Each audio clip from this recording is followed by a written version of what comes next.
বর্ষার সময় মাছের তো অভাব হয় না, তাই ভাবলাম একটা কচি চারাপোনার কাঁচা লঙ্কার ঝোল করি।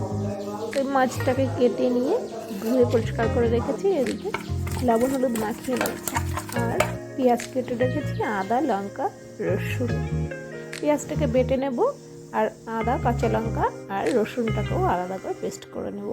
এদিকে কড়াইতে তেল গরম হয়ে গেছে, আমি মাছগুলোকে ভেজে নিচ্ছি লবণ হলুদ দিয়ে। মাছ ভাজা হয়ে গেছে, ওই তেলেই আর একটু আলু দিয়ে দিলাম, সিদ্ধ করা আলু ভেজে তুলে রাখলাম।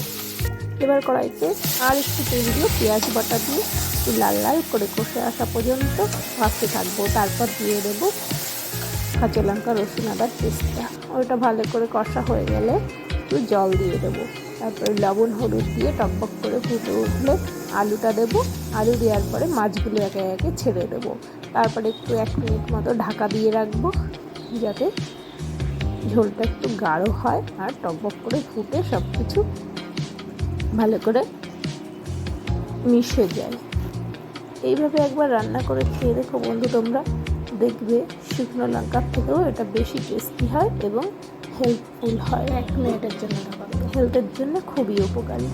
যদি আমার ভিডিওটা ভালো লেগে থাকে তাহলে অবশ্যই তোমরা লাইক কমেন্ট শেয়ার সাবস্ক্রাইব করে এবার প্লিজ নামিয়ে তোমরা একবার রান্না করে অবশ্যই আমাকে জানিও কেমন হচ্ছে।